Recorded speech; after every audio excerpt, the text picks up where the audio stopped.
My name is James Oates, head of Ipsos Iris, and I'm joined by Matt Patchett in the room with me today, head of Insight here at Ipsos Iris, who will lead and take us through the session today. We've planned for the webinar to last no more than 40 minutes, and we've left time to be able to submit questions, and you should be able to do that through the Q&A button, which you'll find either in the top right-hand corner or the top of your screen.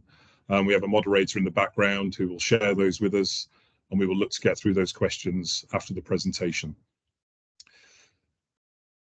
Before we get going though, I sort of wanted to put in context what we'll be talking about today, and I've referenced this before at various presentations, but it never ceases to amaze me that from our endorsed EUCOM measurement data, we can see that as a nation here in the UK, there is nearly 50 million people over the age of 15 that are online, utilising PCs, tablets and smartphones to access that online space, and spending on average 15 seconds in every minute. That's a quarter of our time online, whilst we are awake, I might add.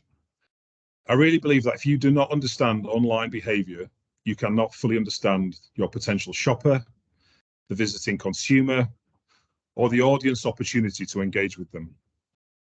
Our time today will be spent looking at a specific area within that really broad landscape and providing an understanding of the evolving dynamics of the retail universe online and how online users are navigating online access to retailer sites.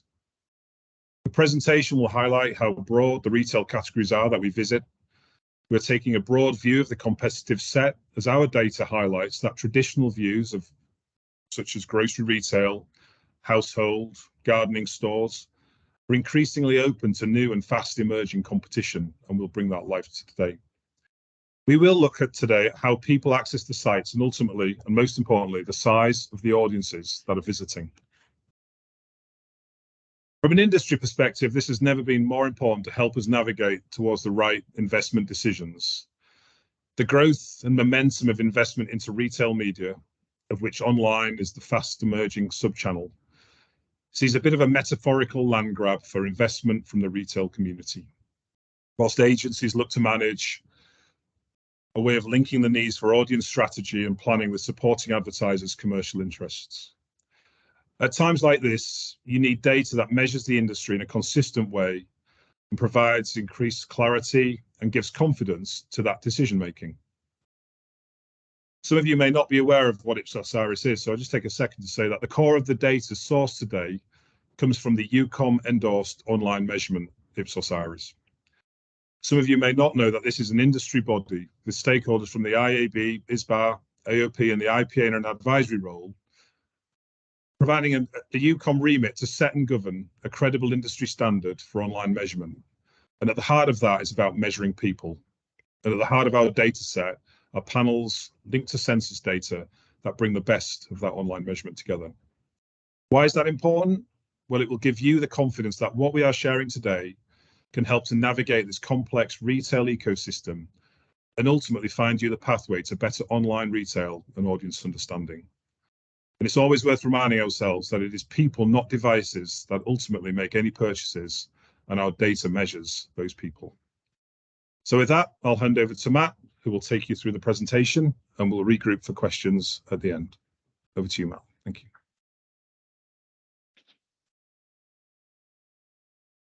Great, thank you, James. Good morning, everyone.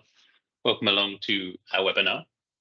So we've called this session today, Exploring Digital Retail, Unlocking the Online Opportunity, with opportunity being the operative word. Now, the size of the opportunity in online retail is huge, and it's only growing. And it's growing for three reasons.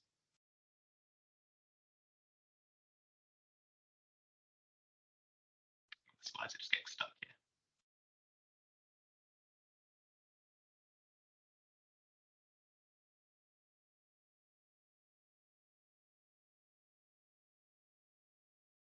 There we go. So the first reason is digital's growing share of retail sales. Shoppers are moving online. So according to the ONS, there were £103 billion worth of retail sales in Great Britain in 2022. And over a quarter of these sales, worth £27 billion, took place online. And looking over the last 10 years, we can see this is part of a distinct upwards trend and shows no signs of abating. So as you can see on this chart, in 2013, around 1 in 10 or 10% of retail sales were taking place online. just a decade later, and this number has increased to 1 in 4, or 25%. And according to Ipsos Iris, 49 million people now access online retail sites in the UK each month. That's 98% of all internet users. In fact, we spend 8% of our time online on shopping sites, which equates to a little under 9 hours a month, or 70 minutes a day. Online retail is huge, and it's only growing. Now, the second reason the opportunity is growing is the increasing breadth of the category. So again, in Iris, we can see that retail spans 2,000 plus sites, 280 plus apps, and 29 different categories. And on this slide, we've taken the top 5 from those 29 categories on a simple age and gender split. And you can see we've already begun to tease out some differences between these categories. So fashion, style, and beauty, for example, has the highest composition of female visitors, hence why it's furthest to the right on our matrix, whereas grocery skews older, hence why it's closest to the bottom. But we can see that they occupy a broadly similar area on our chart. When we look across all 29 categories, though, we can see quite a lot, but we can also see the different audiences that form around different categories. From computer hardware in the top left-hand corner, attracting a younger male audience, down to flower shopping in the bottom right that attracts an older female demographic. And then within each of these categories will be different propositions, different business models, and different channels. In fact, we can look at some of these different channels on the next slide. So this data here is not actually from Iris, but from another area of Ipsos, our Essentials team, with a global tracker that monitors shopping habits. This chart, though, is looking specifically at the UK and the digital commerce channels that have been used in the last 6 months. And we can see that the majority of people have used traditional e-commerce channels like online marketplaces or retailer websites in that time, the top 2 yellow bars on this chart. However, when we move down the chart to look at the emerging e-commerce channels in orange at the bottom, we can also see that around a third of people have used social commerce, with a similar amount using on-demand quick commerce, so rapid fulfillment companies, in the last 6 months. And over a quarter of people have used live stream commerce in that time, with a similar amount using augmented reality or virtual reality apps. So suddenly, supermarkets are competing with the likes of Deliveroo and GoPuff, while H&M is competing with marketplaces like Shein or social media brands like Snap and TikTok. The point is, the competitive set has never been broader. Now, the third reason that the opportunity online is growing is because of retail media. Now, I'm sure a lot of us on this call have heard statistics about how large this medium is and just how large it could become. According to GroupM's mid-year forecast, retail media will account for 13% of global ad spend in 2023, totaling $126 billion. And just like online share of retail sales in Great Britain, this number is only expected to grow. In fact, GroupM has estimated it will overtake television as an advertising medium in 2028, which is very big news indeed. So between these 3 big shifts in retail, amongst shoppers, amongst retailers, and amongst advertisers, it's arguably never been more important to understand what the online retail landscape looks like. That is, of course, where Iris can help. So we've looked across our 29 categories over the last 12 months, from the top of the industry down to the smallest players, to identify the key insights to help understand and indeed unlock this online opportunity. So for the rest of the presentation, we'll be covering 3 different levels of retail. Starting at the top, we'll look at industry-wide trends. So how the categories shoppers are visiting have changed over the last 12 months, as well as the trend of appification, which has taken place over the last year. Moving down a layer, we're looking at what we're calling the established players, and seeing how retail media is driving a move towards loyalty and reward programs. Before finally looking at what we're calling disruptors, and seeing how they've entered into the market, which audiences they're having success with, and which brands they might be the biggest threat to. So starting by looking across the retail industry. So despite tough market conditions, the overall retail market has remained stable over the last year.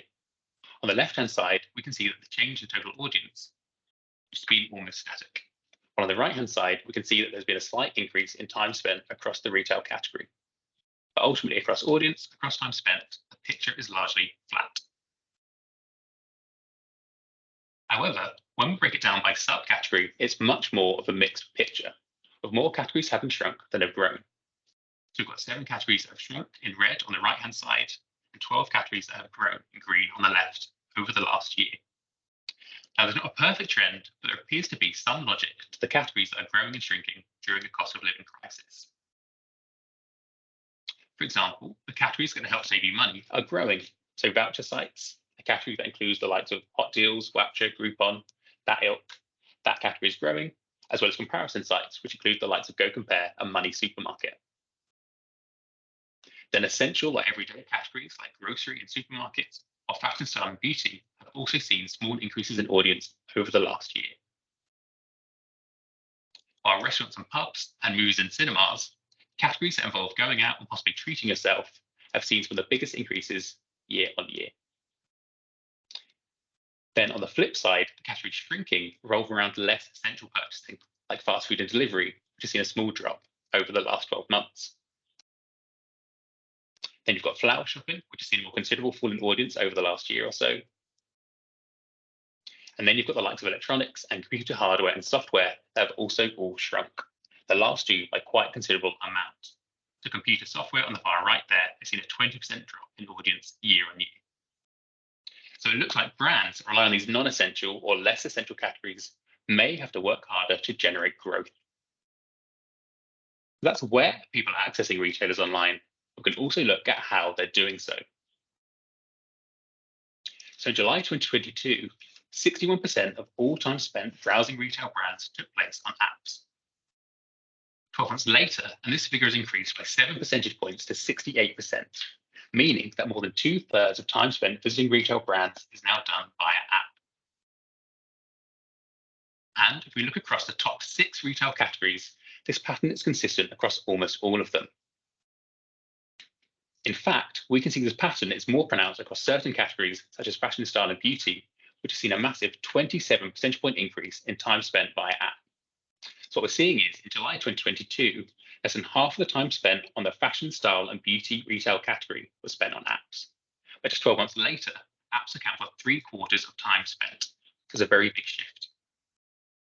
We can see that grocery has also had a significant uplift in time spent on apps, with a 16 percentage point increase in share. Now, this is in part because we've seen the number of retail apps in the market increase. So we reported on 288 retail apps in July 2023, compared to 257 the previous year. So more retailers are offering apps. We're going to be spending more time on them. That is one of the reasons. However, if we look at the top 10 fashion retailers, for example, that had an app 12 months ago and still do, we can see there's also a clear shift in behavior. Now, for all but 2 of the retailers, we can see that the time spent on the app is either rising faster or falling more slowly than the website. And this covers newer brands like Vinted and Shein, so the 2 biggest retail apps of time spent, number 1 and 2 on this slide, as well as established high street names like H&M and JD Sports, so number 5 and 10 here. So what we're seeing when we look across the industry is firstly that brands that rely on non-essential categories will have to work harder to generate growth. As we saw, categories like flower shopping and computing have seen some of the biggest falls in visitors year on year. Secondly, we're seeing this movement towards apps. We hear about mobile first, but across many categories, perhaps it's time to talk about app first. This means that marketing and customer experience will be optimized to drive people to download and use apps in order to capitalize on this increased engagement.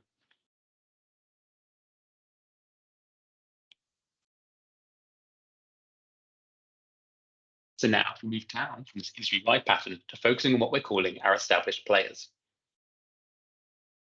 So on this slide, we're looking across the top 10 retail organizations in the UK. And I should actually stress at this point, we're looking at organizations here. So in the case of Sainsbury's, for example, at an organization level, this would also include the likes of Argos, hence why Sainsbury's is bigger than Tesco on this slide. Amongst these organizations, Amazon is still the biggest by some margin. The rest of the top 10 is dominated by major high street names, as well as a few newer brands like Apple, Etsy, and Temu. If you're not familiar with Temu yet, fear not, as we'll be covering them in more detail later. Now, something else you may notice looking at the slide is that the top 10 retail organizations are also some of the biggest names in retail media. Now, Amazon is, once again, the biggest name in this space, both in the UK and globally. In fact, globally, it's estimated to have accounted for around 37% of all retail media spending last year. Tesco and Sainsbury's are some of the more established brands in the UK, with the likes of eBay and Boots also making moves in this space. So focusing on the biggest name, Amazon, for a minute, we can see as a monthly audience around 44 million people, meaning it reaches 90% of all internet users all by itself. In fact, it has the fourth most visited website in the UK behind Google, Facebook, and YouTube. Then in July, it accounted for 18% of all time spent on retail sites and apps in the UK. So essentially what we're saying is that 1 in every 5 minutes in online retail is spent on Amazon. But this proportion actually gets even bigger at certain points during the year, particularly in the build up to Christmas, where Amazon's share of time spent peaks at 22% in December. So the blue bar on this chart. At least that's what it looks like if we break it down by month. But when we break down visitation to Amazon by day, we see that it actually has the greatest share of retail engagement during its 2-day Prime event in July. Here, it accounts for an incredible 34% of all time spent visiting retail brands. And this is particularly impressive given the deals it offers are only available to Prime members. And Prime Day is representative of a much wider pattern we see across our established retail brands, with a growing emphasis on loyalty, reward schemes, and exclusive access to offers. And nowhere is that more true than in grocery, the likes of Sainsbury's, Tesco, and Asda. So for these brands, over the last 12 months, loyalty has been a key area of competition. So chronologically, last summer, Asda launched its own reward scheme, which has very rapidly grown to an audience of around 7 to 8 million users a month. So the purple line on this chart here. Meanwhile, towards the end of last year, Tesco, that dark blue line, announced it was consolidating its grocery and club card app, a move which saw its app overtake Nectar for the first time in February, albeit with, as I say, a now dual-purpose app that conflates grocery and loyalty. Just a couple of months later, in April 2023, Sainsbury's launched Nectar Prices, following Tesco's lead in offering exclusive pricing to loyalty card holders. Just between these three players alone, there have been a lot of developments in this space. The reason for these developments and this push into loyalty is twofold.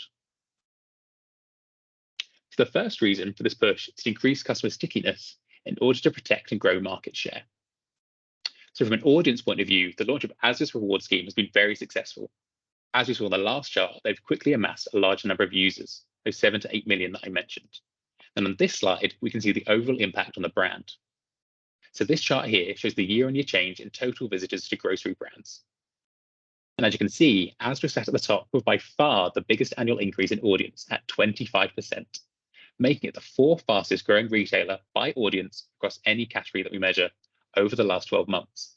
It's added 2.9 million visitors in that time. Now, the other big standout on this chart is Aldi. You may spot them there at the bottom, whose audience has dropped by over a third year on year. Now, in terms of volume, it's been the biggest fall of any retailer over the last 12 months. 2.4 million people fewer are going to Aldi in July 2023. But counterintuitively, for Aldi, this may not actually be a huge concern.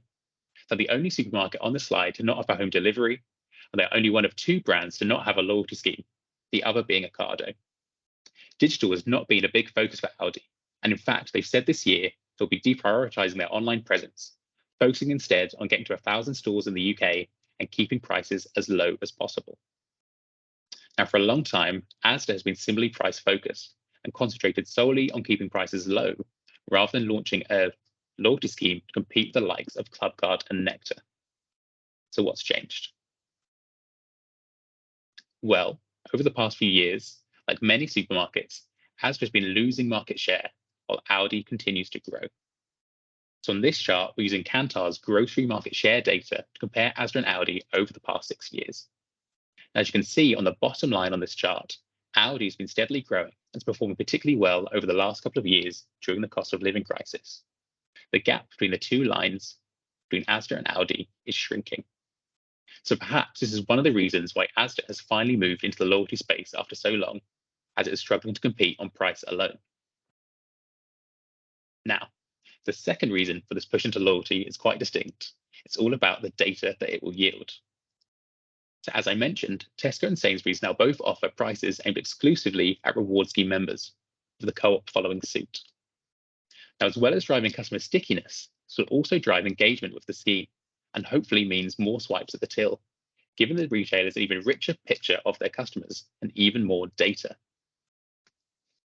Now, this data will then fuel Tesco and Sainsbury's retail media offerings by their data arms of dunnhumby for Tesco and Nectar 360 for Sainsbury's. Now, the more data both retailers have on their large customer bases, the better chance they have of competing with the likes of Amazon in this space. But one pain point that currently exists in retail media is the fragmented nature of the landscape.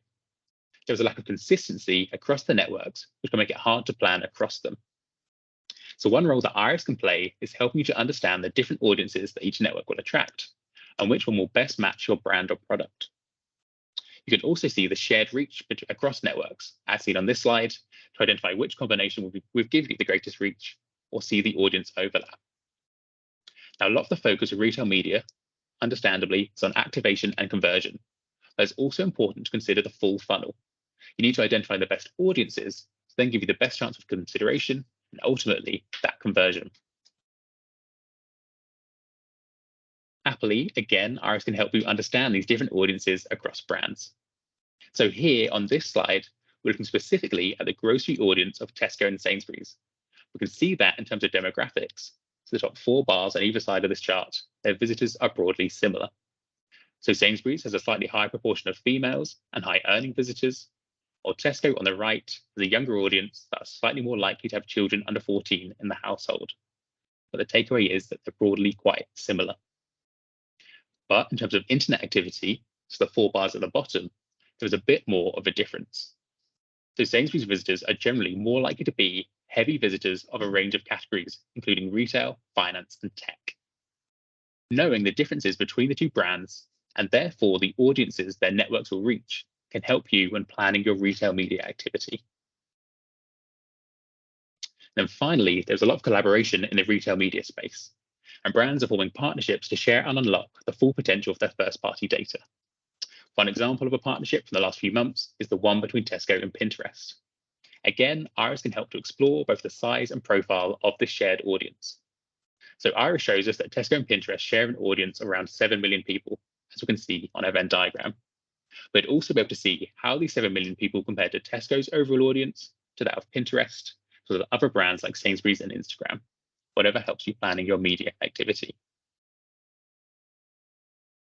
So in summary, what we're seeing across our established players is a race to build and evolve loyalty programs. We've come a long way from just points and rewards with initiatives like exclusive prices and sales events available just for signed up members. Now, our data shows that these initiatives have driven incredible engagement for the likes of Amazon and of course a largely even online audience for the likes of Asda, which they hope will ultimately impact market share. These schemes are also great for generating data that can fuel retail media. However, it's important to ensure that you are partnering with the right brands to reduce effort and increase effectiveness. That's where Ipsos Iris can help you understand the different audiences across networks, ensuring a level playing field when allocating your marketing budget.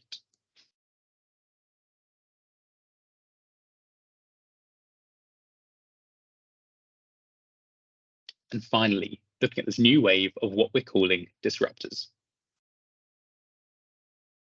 So, looking at the top 5 fastest growing retailers over the last 12 months, we can see it's topped by 3 new or relatively new players in the market.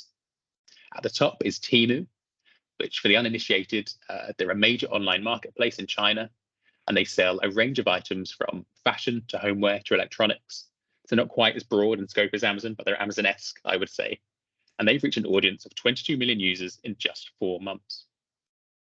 Now, obviously, as I say, it has a large presence in China, and I'm led to believe it's making waves in the US. So it's not like Temu's come from nowhere, but it still shows how the shift online has greatly increased the speed of change within retail. What would have taken years and years to achieve on the high street has taken Temu just 4 months to achieve online. And then Temu is followed by another marketplace, Vinted, a retailer from Lithuania that allows users to sell and buy vintage clothes to and from one another. Then in third spot, you've got Shein, another major player from China, which has made a name for itself in the fashion category with its very aggressive pricing model. And as you can see from my 3 gold circles, all 3 have broken into the top 20 retailers in the UK, with Temu reaching 3rd spot, and not to put too fine a point in it, in just 4 months.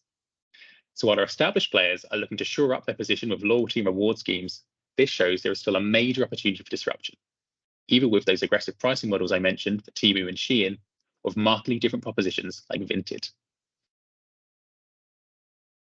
But despite those stark differences in propositions, so as I say, Shein is economy fashion, Vinted is about recycling and reselling clothes. Both attract a heavily female and significantly younger audience compared to the total internet population. Vinted also stands out as having a more affluent audience. They are more likely to be ABC1, as well as being more diverse.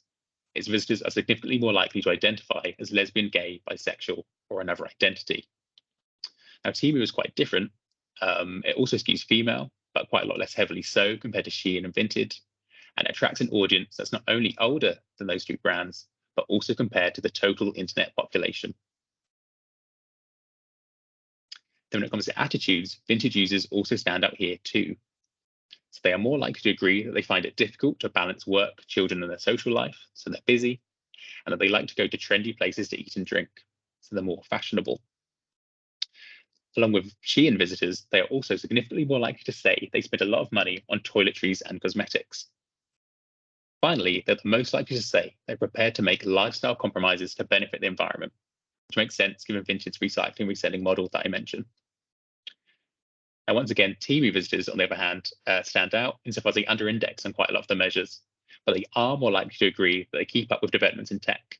At least compared to Shein and Vinted users, they actually slightly under-index compared to the total internet population. So when we look among the top 50 retailers, we can see which brands have the highest proportion of visitors that are also going to our disruptors, so at the highest risk of losing share to them. So Shein on the left has the highest audience coming from fellow low-priced economy retailers like Boohoo and Pretty Little Thing. So it'll simply be New Look and Primark, so all very price-led retailers. So just for clarity, what we're saying is that 59% of Boohoo visitors are going to Shein in the same month, in this case, in July. Then in the middle, you've got Temu, who also attract a bargain-hunting audience, with Wowcher having the biggest share of his audience visiting Temu. In fact, it's the biggest overlap on this slide, with 72% of Wowcher visitors also going to Temu in July, with Range and AliExpress rounding out the top 5. Then on the right, despite both Vinted and Shein attracting a young female audience, the differences in profile and attitudes that I highlighted in that Vinted shared audience is largely distinct from Shein's. So Vinted shares a large audience with Depop, for example, which has a very similar recycling and reselling proposition. Does that make sense? It also has a high overlap in audience with Zara and H&M, so high street retailers that are relatively cheap, but less price-led than those that Shein attracts. The only commonality between the two is New Look, which shares a high audience with both. Then we can also see which are established players Temu would be best positioned to disrupt.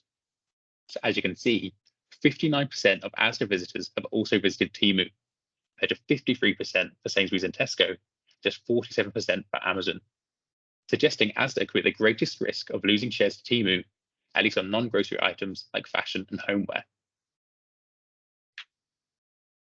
And then finally, a question that we've been asked a few times now is whether Temu is just a flash in the pan. Are people visiting just to see what the fuss is about and then leaving?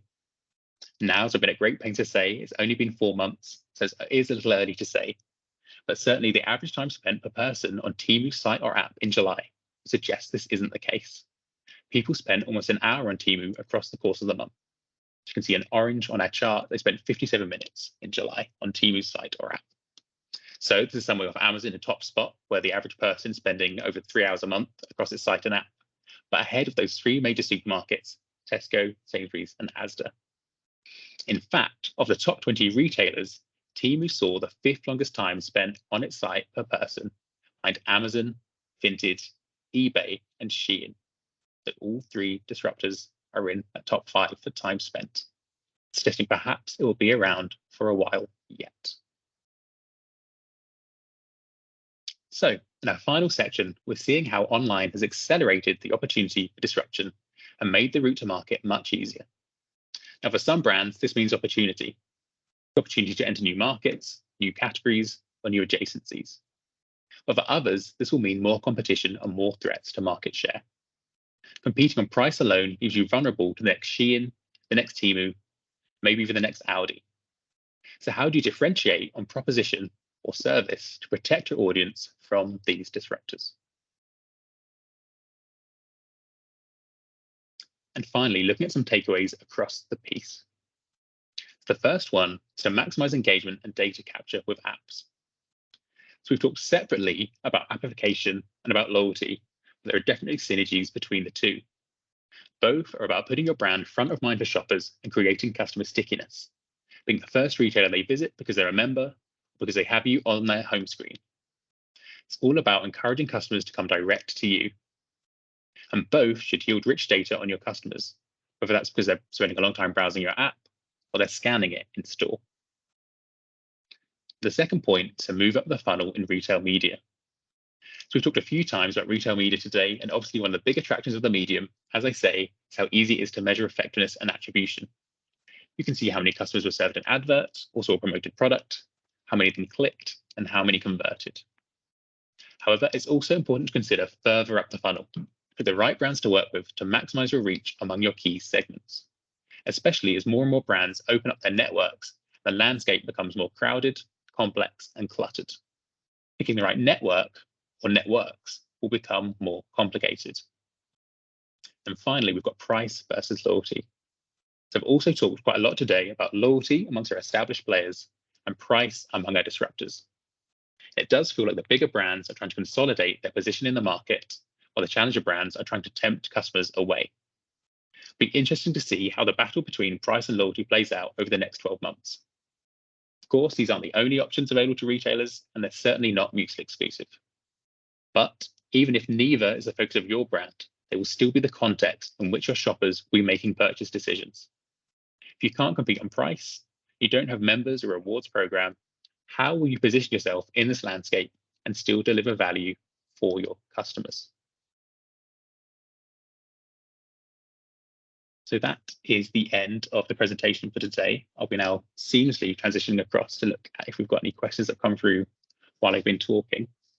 While I'm doing so, you'll see that my email address is on the screen if there are any questions that I don't have the opportunity to answer today, or you don't get round to asking, as well as that of Tracy, our Business Development Director, who can help you get access to our data. We'll see if there's any questions we can help you answer with it. And then at the bottom there is also our website where you should be able to find more information about Iris, our methodology, the team, as well as finding some more delicious insight to snack on if your appetite hasn't been sated today. So I think I've filibustered sufficiently there, so I move across to the questions. So one that has caught my eye is on, I see the word appification. So the question is, with appification, can you see how people are using apps, what order they're doing so, what their journey looks like, etc.? So the simple answer there is yes, really. I think James alluded to it at the beginning of the session, that the methodology for Iris involves a panel of 10,000 people. We passively monitor their behavior across their PC, laptop, phone, tablet, whatever combination they have, which means we can see kind of everything they're doing on those devices. So we'd certainly be able to see the order they're using their apps, what their customer journeys look like.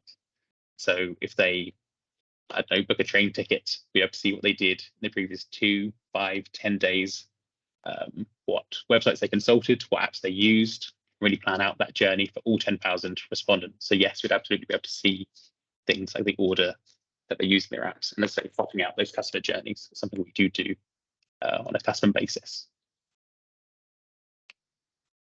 I think my man on the ground has slid me a question that he thinks is interesting to answer, so I'll have a look at that one.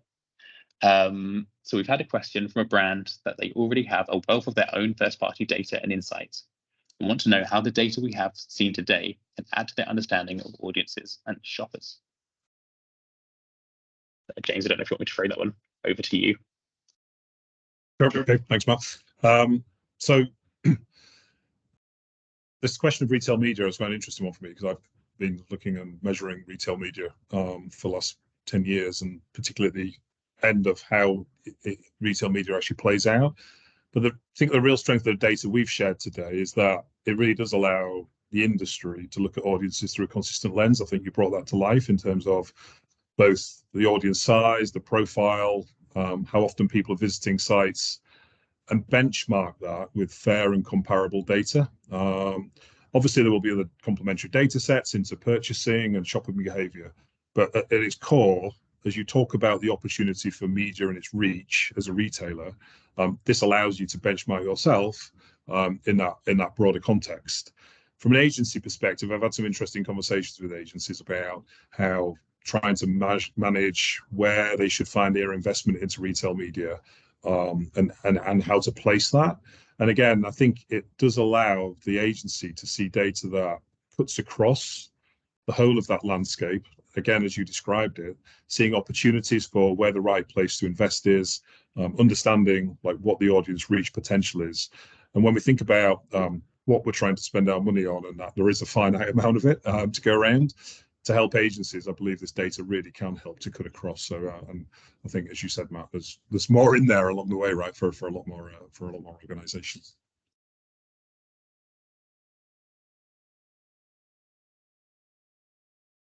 Thank you, James. So just coming off mute there. So I've got another question here. You've talked about retail today. What other areas do you cover?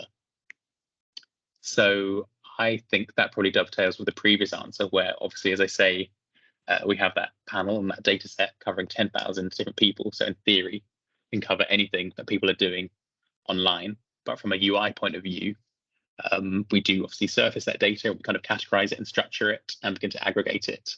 So retail that we spoke about today, I believe, or I know in fact, because I spend a lot of time in the data, is one of 27 categories that we monitor. So it's just one of 27. And as we saw within retail, for example, there are 29 subcategories. So I think across all that categorization, there are 400 different categories that we look at.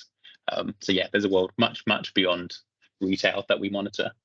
And in fact, I should probably take this as an opportunity to shamelessly plug the fact that we do quite regularly do other kind of category decks, or I should call them industry deep dive reports, I think is what we call them, where we look at the likes of travel, which we did a few weeks ago. That report is available on our website. We've looked at the likes of home and gardens as well. So yeah, we quite regularly look, produce insight across a broad range of the categories that we monitor in our UI. I think I'm happy. My Q&A system has crashed, so I can't actually see any more questions. But we have hit 40 minutes, so I think I may leave it there. Am I handing over to you, James, to wrap up? Yeah, okay. Well, thank you all for listening today. And as I say, if you have any questions about any of the material, do send them over to me. Thank you. Thanks, Matt. And as Matt said, lots more opportunity to ask questions along the way if you'd like to. We will be looking to make a recording of today available for those who want to look back at what we've presented. And you know, the contact details there on the slide. But thank you very much for your attention. Hope you found it very valuable. What I always say is that you can really see yourselves and your families and their behaviour in this data, and that's what makes it so compelling. And I hope we brought that to life for you all today. We look forward to speaking to you soon. Thank you.